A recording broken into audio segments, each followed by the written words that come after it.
semata menekankan pentingnya relasi vertikal atau hubungan manusia dengan Tuhan, tetapi juga relasi horizontal atau hubungan dengan sesama termasuk dengan alam. Agar alam bersahabat, maka manusia pun harus menjalin persahabatan dengan alam. Madrasah dalam mendidik siswa-siswinya selalu menerapkan prinsip ini dalam proses pembelajaran, baik di dalam kelas maupun di luar kelas. Maka, menjadikan alam sebagai bagian dari penelitian menjadi tradisi yang lekat dengan siswa-siswi madrasah. Seperti salah satu kompetisi sains madrasah, berbagai cabang yang dipertandingkan seperti matematika, sains IPA terintegrasi, biologi, fisika, kimia, dan geografi terintegrasi. Begitu banyak penelitian siswa-siswi madrasah, sehingga bisa berkontribusi bagi kelestarian dan keseimbangan alam.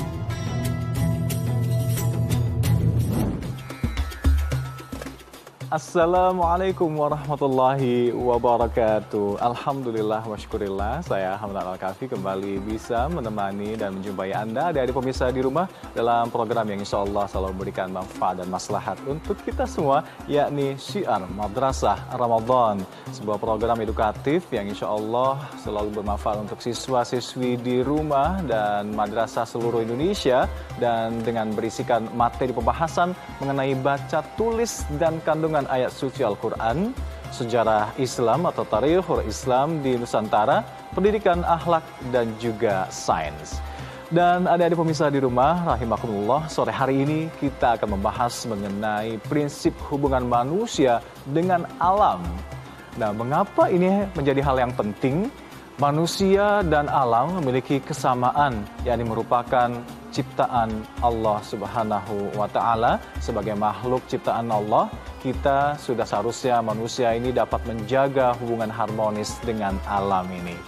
Nah, hubungan yang harmonis ini menciptakan keseimbangan alam, dan faktor manusia menjadi sangat penting dalam keseimbangan alam.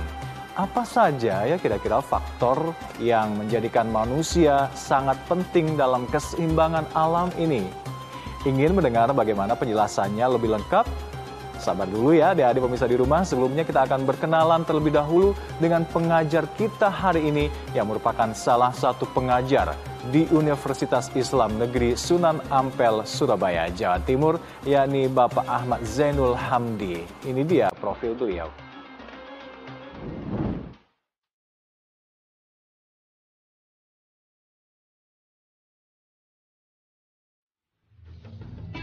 Dr. Ahmad Zainul MAG, pria kelahiran Lamongan 18 Mei 1972 ini merupakan salah satu pengajar di UIN Sunan Ampel, Surabaya. Beliau juga menjabat sebagai Direktur Moderate Muslim Institute UIN Sunan Ampel, Surabaya dan pimpinan umum portal keislaman arrahim.id. Sebagai seorang pendidik, beliau tak hanya mengajar, tapi juga sebagai motivator bagi pengembangan bakat mahasiswanya, di mana UIN Sunan Ampel Surabaya membagi kegiatan mahasiswanya ke dalam kegiatan kokurikuler dan ekstrakurikuler. Kegiatan kurikuler dapat diperoleh melalui berbagai model kegiatan pembelajaran, baik yang dilakukan di kelas, di laboratorium, maupun di masyarakat. Itu tadi adik-adik pemirsa di rumah profil pengajar kita hari ini, yakni Bapak Ahmad Zainul Hamdi dari Universitas Islam Negeri Sunan Ampel, Surabaya, Jawa Timur. Nah, kita harus rehat terlebih dahulu sejenak, dan jangan lupa di akhir acara nanti ada kuis yang bisa adik-adik pemirsa ikuti di rumah. Tentu saja dengan dua pemenang nanti akan berhak mendapatkan hadiah Rp500.000. Tetap bersama kami di Syiar Madrasah Ramadan.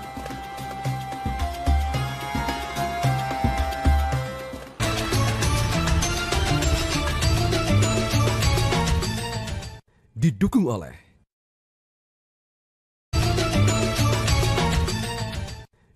oleh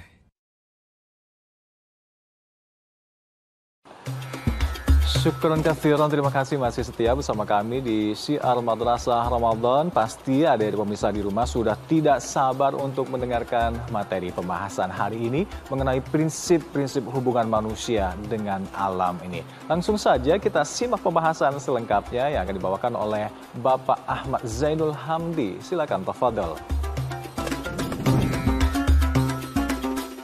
Assalamualaikum warahmatullahi wabarakatuh. Adik-adik tersayang, selamat bertemu dengan saya. Dalam pertemuan ini kita akan membicarakan tentang satu tema yang sangat menarik. Tema ini berkaitan dengan bagaimana hubungan antara kita sebagai manusia dengan alam yang ada di sekitar kita. Tema ini menarik karena nyaris semua laporan dari para ilmuwan mengatakan bahwa dunia kita sekarang sedang berubah. Dunia kita kalau dibiarkan tidak ada perubahan, maka tidak akan lama lagi bumi kita ini tidak akan layak untuk kita jadikan sebagai hunian. Nyaris di semua tempat di bumi ini tidak ada satupun manusia, dimanapun dia hidup, dimanapun dia tinggal, yang dia tidak merasakan nestapa karena alam yang sedang marah. Nah, menurut saya ini adalah hal-hal yang membuat kita menjadi menarik bagi kita untuk mulai bertanya, sebetulnya bagaimana sih seharusnya hubungan antara kita sebagai manusia dengan alam di mana kita tinggal. Nah, adik-adik tersayang, saya ingin mengawali pembicaraan kita kali ini dengan satu ayat di dalam Al-Quran. Ayat ini keren, adik-adik, keren banget, keren. Ayat ini nanti akan saya hubungkan dengan setidak-tidaknya dengan IPA yang biasa kita pelajari, ya, yang pasti adik-adik ngerti. Nah, ini ada di dalam Al-Quran surat Al-An'am ayat 38 yang berbunyi seperti ini. Wa ma min dabbatin fil ardi wala ta'iru yatiri bijanaha wala ta'iru yatiru bijanahaihi illa umamun amsalukum. Ini keren menurut saya. Artinya seperti ini.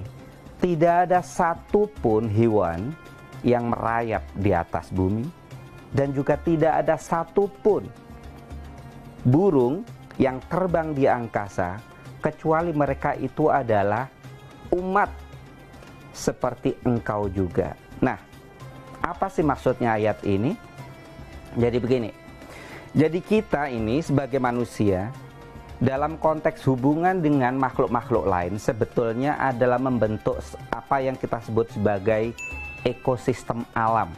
Nah, kalau biasanya kita tahu kan ada ekosistem. Ekosistem sebetulnya adalah eko itu alam, sistem itu sistem. Jadi adalah setiap alam itu memiliki satu sistemnya sendiri. Kalau ekosistem itu begini, ada satu ekosistem sungai. Itu berarti segala hal yang ada di sungai itu saling terkait satu sama lain, membentuk keseimbangan. Nah, itu sebetulnya adalah sub-subsistem. Nah, alam ini, semua makhluk yang ada di alam ini itu sebetulnya adalah membentuk satu ekosistem semesta yang kalau ini dirusak, mata rantai ini rusak satu saja, maka alam sebetulnya adalah kehilangan keseimbangannya. Nah, ini hebatnya. Ayat Al-Quran ini sebetulnya sudah memberi satu isyarat yang luar biasa dan dibuktikan secara sains bahwa sebetulnya alam ini itu semuanya saling terkait, yang kalau itu sampai ada yang diputus, ada yang dirusak, maka dia akan hancur keseimbangannya. Kalau alam itu hancur keseimbangannya, maka malapetaka. Nah, itu penting menurut saya. Kalau kita berbicara tentang alam, itu kita selalu berbicara tentang manusia. Mengapa? Karena ini, alam tidak pernah menghancurkan dirinya sendiri. Ingat, laut tidak pernah menghancurkan laut, daratan tidak pernah menghancurkan daratan. Sebuas apapun binatang, dia tidak akan menghancurkan dirinya sendiri. Yang menghancurkan alam selalu adalah manusia. Sebagaimana halnya yang difirmankan oleh Allah dalam surat Ar-Rum, Dhaharul fasadu fil barri wal bahri. Siapa yang melakukan itu? Bima kasabat aidin nas. Telah tampak kerusakan di daratan dan di lautan. Siapa yang melakukan? Daratan melakukan kerusakan pada dirinya? Enggak. Lautan melakukan kerusakan pada dirinya? Enggak. Yang melakukan kerusakan adalah manusia. Dan siapa yang kemudian akan merasakan itu? Yang merasakan adalah manusia, kecuali manusia mengubah cara hidupnya dalam memperlakukan alam semesta. Saya kira itu yang bisa kita bicarakan. Untuk sesi yang pertama ini, kita akan melanjutkan ke sesi yang sangat menarik lagi di berikutnya. Kita akan lanjutkan kembali pembahasan kita kali ini ya adik-adik pemirsa di rumah. Setelah yang satu ini tentunya tetap bersama kami di Syiar Madrasah Ramadan.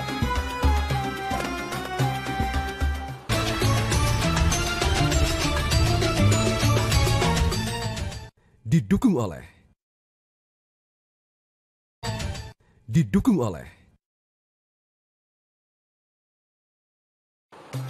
Terima kasih, syukran jazilan masih bersama kami di Syiar Madrasah Ramadan. Dan kini kita sudah mengetahui bersama-sama bahwa manusia dan alam adalah satu kesatuan. Lalu bolehkah manusia memanfaatkan alam? Yuk kita simak kelanjutan dari pembahasan berikut ini. Silakan tafadhol Bapak Ahmad.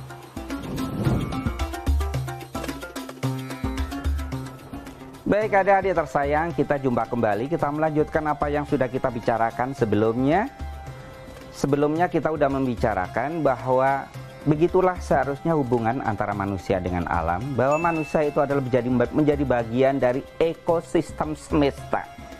Nah sekarang pertanyaannya adalah, boleh nggak manusia memanfaatkan alam? Kan katanya manusia menjadi bagian dari ekosistem semesta. Boleh nggak manusia memanfaatkan alam? Itu istimewanya manusia. Manusia diberi keistimewaan oleh Allah Subhanahu wa Ta'ala menjadi bagian dari semesta dan sekaligus memanfaatkan semesta, memanfaatkan alam. Itu hebatnya manusia.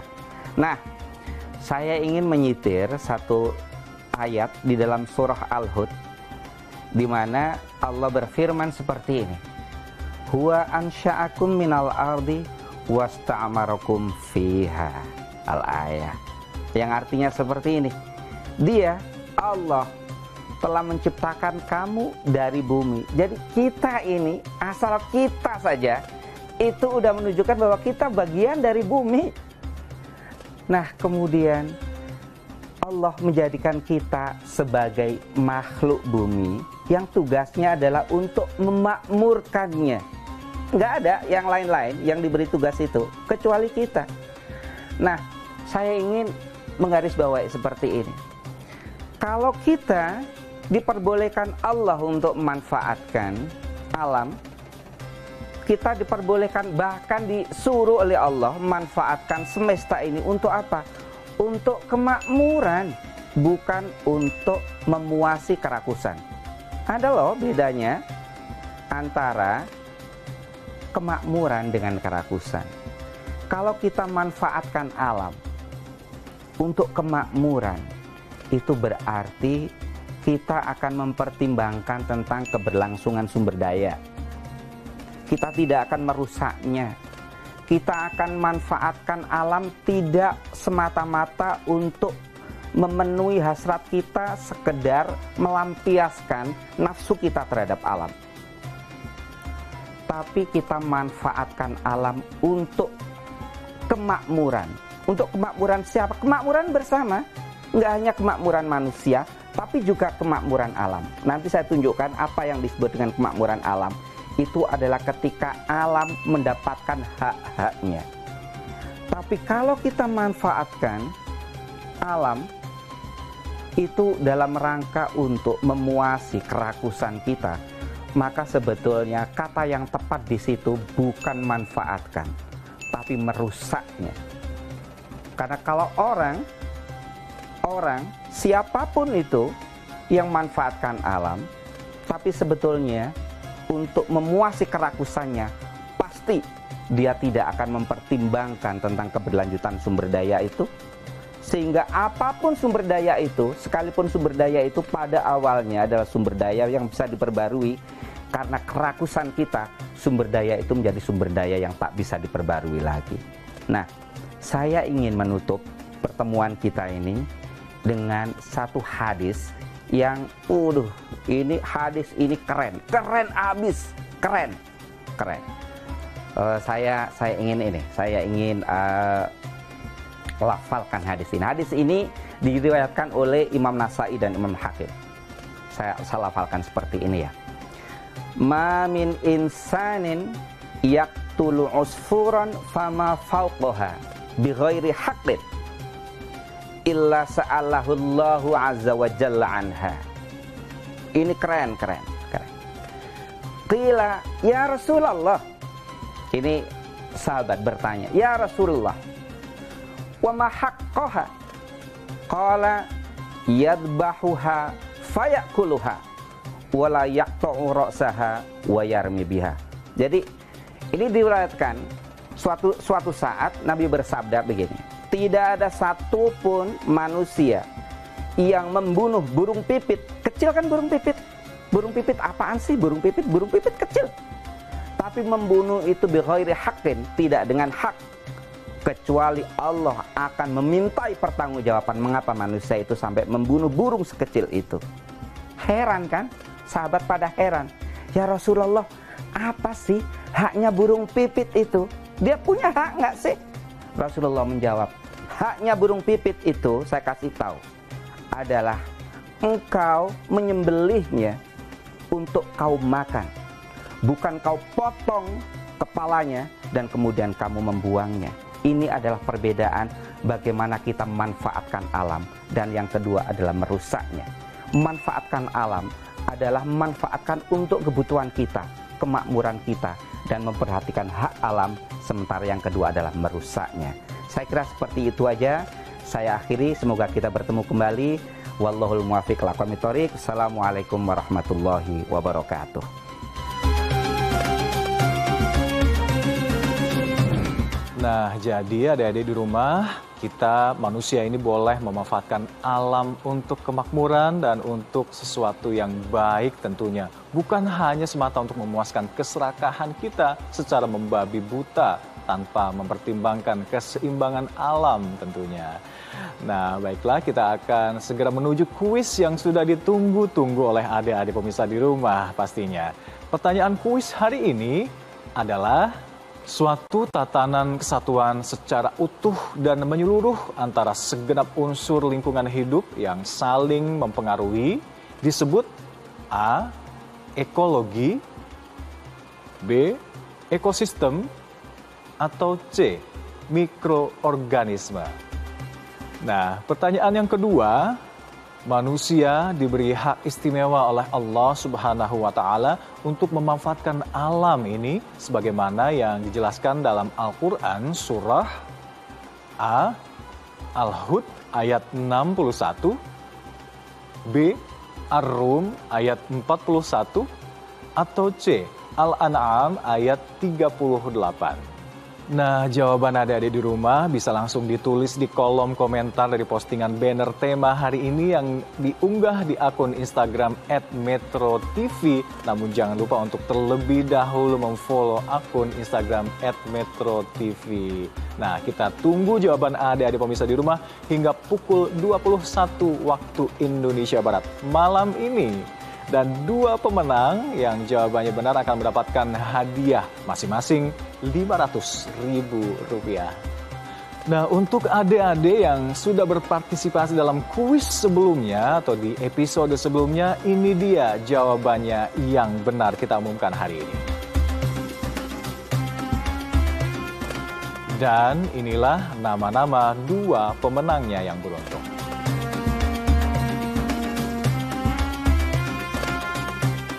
Selamat ya, semoga bermanfaat hadiahnya untuk adik-adik yang sudah menjawab dengan benar. Dan untuk pertanyaan kuis hari ini, adik-adik bisa mendapatkan jawabannya di episode selanjutnya esok hari tentunya. Adik-adik pemirsa yang selalu dirahmati Allah Subhanahu wa Ta'ala, sistem lingkungan atau yang kita sebut dengan ekosistem adalah semua makhluk hidup yang ada di dalamnya. Menciptakan keseimbangan alam, ketika ekosistem ini dirusak, maka hancurlah keseimbangan alam ini. Dan kita sebagai manusia yang diberikan hak istimewa untuk memanfaatkan alam ini harus merawat dan menjaganya, bukan justru malah merusaknya. Dan adik-adik pemirsa rahimakumullah, saksikan terus Syiar Madrasah Ramadan setiap hari Senin hingga Jumat selama bulan suci Ramadan yang tayang setiap pukul 16.05 waktu Indonesia Barat hanya di Metro TV. Al-afu minkum wallahul muwaffiq ila aqwamit thoriq. Wassalamualaikum warahmatullahi wabarakatuh.